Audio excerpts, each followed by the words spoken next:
एक जिंदा आदमी को मुर्दा कर दो और फिर उनके मैं तलवे चाटू, काहे को चाटू?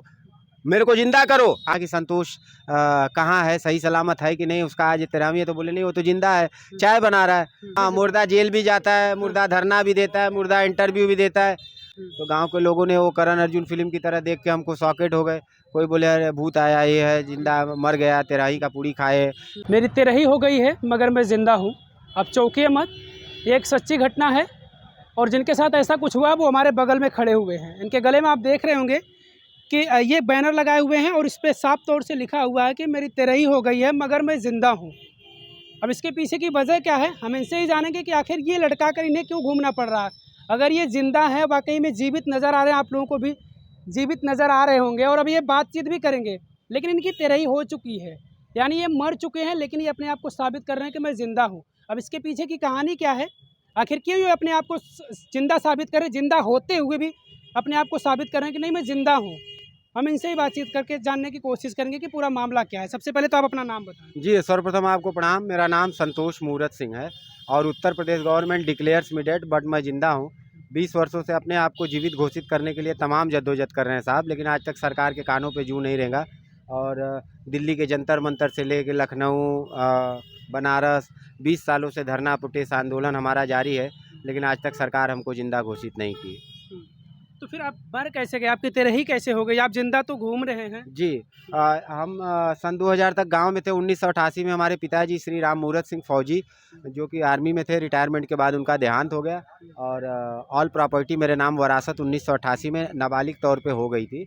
माताजी विधवा थी, उनका भी देहांत 1995 में हो गया। सन 2000 तक नाम चलते आया। सन 2000 में फिल्म स्टार नाना पाटेकर साहब आँच फिल्म की शूटिंग के लिए आए। वो लेके मुझे बम्बई चले गए और बम्बई हम वहाँ 2 साल नहीं आए। 2 साल में इन लोगों ने, गांव के लोगों ने, जो हमारे देहात प्रधान है चेतन सिंह, दुर्गा सिंह, अजय सिंह, काफ़ी लोग मिल के, नारायण सिंह, इन लोगों ने साजिश के अंतर्गत हमारा जो है कि ज़मीन पे यहाँ राजस्व विभाग वाराणसी सदर तहसील में हलफनामा लगा दिए। लापता मिसिंग लाश मुंबई ट्रेन बम ब्लास्ट में संतोष मूरत सिंह मर चुका है और 13वीं करके हमारे हिस्से की 12.5 एकड़ ज़मीन अपने नाम करा के एक दूसरे को बेच खरीद दिए। और तब से लेकर अब तक हम साबित कर रहे हैं कि मरा नहीं, मैं ज़िंदा हूँ, मैं ज़िंदा हूँ, लेकिन आज तक सरकार हमको ज़िंदा नहीं। अच्छा, आप नाना पाटेकर के साथ आप चले जाते हैं मुंबई, फिर आपको ये जानकारी कहाँ से मिलती है कि आपकी तेरही हो चुकी है, आपकी ज़मीन हथिया ले लो? जी, गांव के लोग ही, अब पूरा गांव हमारा दुश्मन थोड़ी है। जो ज़मीन लिया है वही है ना। और बाकी लोगों ने, गांव के लोगों ने, हमारे जैसे साथ जो पढ़े लिखे हैं, क्लास फेलो हमारे मित्र थे, उन्होंने फ़ोन किया नाना साहब के यहाँ कि संतोष कहाँ है, सही सलामत है कि नहीं, उसका आज 13वीं है। तो बोले नहीं, वो तो जिंदा है, चाय बना रहा है। तो बोले बात करवाएंगे सर? बोले हाँ अभी करवाते हैं। तो बात किया हमने। तो बोले संतोष यहाँ पे तो गांव में हल्ला मच गया है कि आप मर गए हो, आप आज आपकी 13वीं है। तो ऐसे ही हमने फ़ोन लगा दिया नाना जी को बताने के लिए कि संतोष मर गया है। तो हम कहे नाना जी क्या है, तो मैं काम कर रहा हूँ, कैसे मर गया हूँ भाई, मैं ज़िंदा हूँ। तो बोले आपको यकीन नहीं है तो आके देख लो। हालांकि हम 13वीं में नहीं पहुँच पाए, 13वीं के 2-4 दिन के बाद पहुँचे। तो गाँव के लोगों ने वो करण अर्जुन फिल्म की तरह देख के हमको सॉकेट हो गए। कोई बोले अरे भूत आया, ये है जिंदा मर गया, तेराही का पूड़ी खाए, कैसे जिंदा हो, क्या है भइल पंचायत। थाने पर गई पुलिस का कहे के मतलब ही रहा कि भैया ये उत्तर प्रदेश है, यहाँ कुछ भी हो सकला, जा इतने बड़े फिल्म स्टार क्या नौकरी कर रहे हो, कमा के बना लो, यहाँ का मोह माया छोड़ दो। वकील के पास गए, वकील का कहना था कि भैया ऐसा है कि कोई बड़ा केस नहीं है, 2-4 पेशी में आपको ज़िंदा करवा देंगे। करते करते 3 साल हमारा खा गए, तारीख पे तारीख दिए, कुछ नहीं हुआ, हमने केस छोड़ दिया साहब। लास्ट में थक हार के जो है कि दिल्ली के जंतर मंतर पे अनिश्चितकालीन धरनारस्त हो गए। वहीं 10 साल लगातार धरना दिए, वहाँ से दिल्ली पुलिस ने भी हमारा चालान किया। तो मतलब लगातार आप 20 सालों से अपने आप को जिंदा साबित कर रहे हैं, लेकिन कभी कोई सुना इस दर्द को आप? कुछ नहीं साहब, बस करनी और कथनी में अंतर होता है। कह देते हैं लोग कि हम आपके साथ हैं, पर वास्तव में कोई हमारे साथ होता तो हमको तख्ती लटका के सालों साल भटकने की क्या ज़रूरत थी।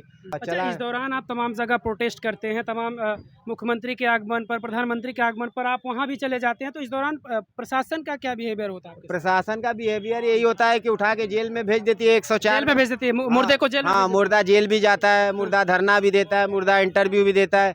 मतलब इनकी ज़रूरत रहेगी तो आपको जिंदा से मुर्दा कर देंगे, इनकी ज़रूरत नहीं रहेगी तो जो मुर्दा से जिंदा कर देंगे। मतलब ये इनके ऊपर है साहब, कब रस्सी को सांप बना देंगे, कब सही को गलत सिद्ध कर देंगे। पुलिस का जो तिकड़ी है वो हमारे समझ से परे है साहब। अच्छा, इन 20 साल के दौरान आप कितनी बार जेल गए? आप कह रहे आपको जेल भी भेज दिया? 104। अभी वो कौन 104 बार काउंटिंग करके आप रखे? हाँ, अरे हर बार मेरा आर्टिकल छपता है पेपर में। आज क्या कह रहे? रिकॉर्ड पूछ रहे हो? अरे रिकॉर्ड, पूरा रिकॉर्ड लेके ही मैं खुद एक रिकॉर्ड खड़ा हूँ साहब, मैं जिंदा हूँ। इससे बड़ा रिकॉर्ड क्या होगा?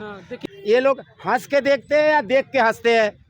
मतलब कहने का मतलब ये है साहब कि किसी को अगर आप मदद नहीं कर सकते तो उसको बेवजह जो है परेशान भी मत करो। 20 सालों से रिकॉर्ड ही तो मांगा जा रहा है मुझसे।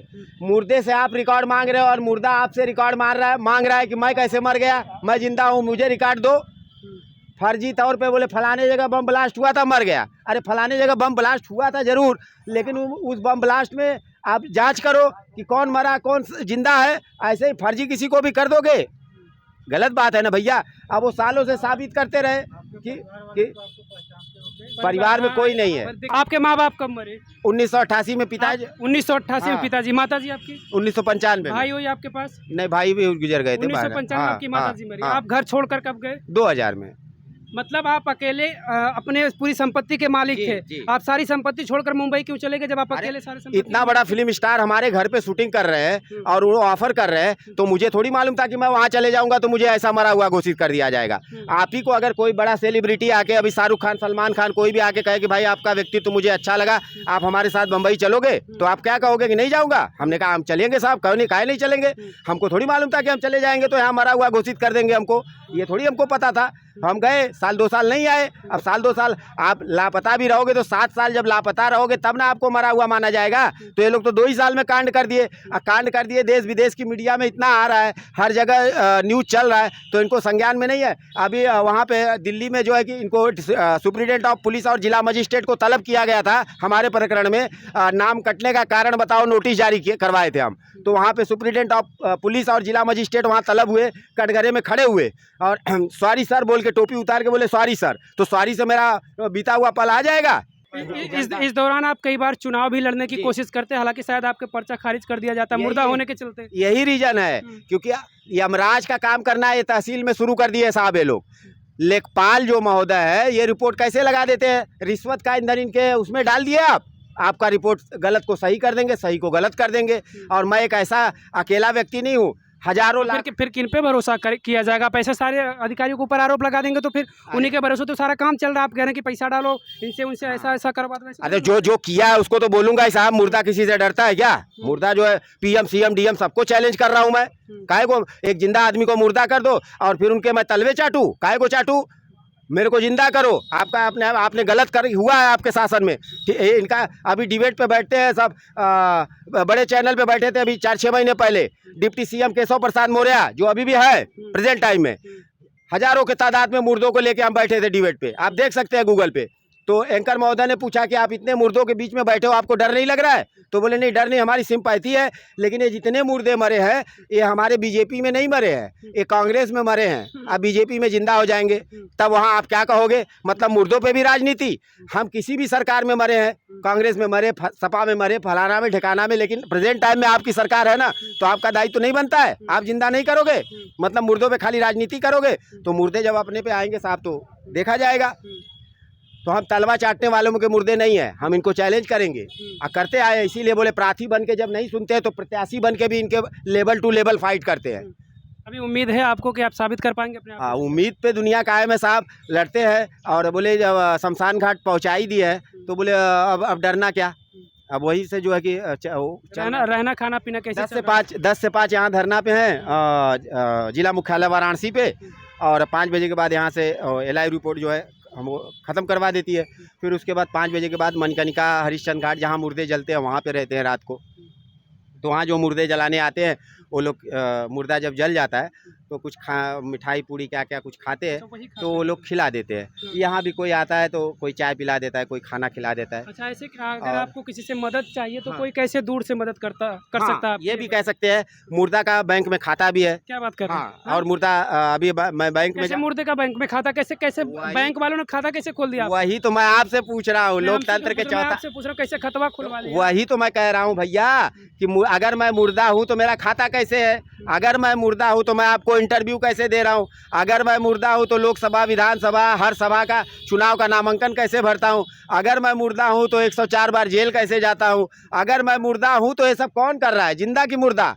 अब हमारा मदद भी कर सकते हैं भैया। कभी हमको 1,00,000 2 लाख नहीं चाहिए, हमको बस खाना खाने के लिए कभी काल को जो ऐसे 150 रुपये अगर दे देंगे कैसे मदद तो हमारा गूगल पे नंबर है बताइए। 9769483265 पे आप हमें खाना खिला के हमारी दुआ ले सकते हैं। बोले जिंदों की दुआ तो बहुत ली है, मुर्दों की भी दुआ लेके देखिए साहब। हाँ, लगातार 20 सालों से ये पूरे हिंदुस्तान के तमाम कोने में ये जाते हैं, मुख्यमंत्री का आगमन हो या फिर प्रधानमंत्री का आगमन हो, वहाँ पर भी ये इसी तरीके से अपने गले में लटका कर जाते हैं और मुख्यमंत्री से भी गुहार लगाते हैं, प्रधानमंत्री से कि भी मैं ज़िंदा हूँ इस स्थिति में रहकर। हालांकि ये मर चुके हैं लेकिन ये ज़िंदा घूम रहे हैं और अभी भी ज़िंदा रहते हुए भी ये अपने आप को ज़िंदा साबित कर रहे हैं कि नहीं मैं ज़िंदा हूँ।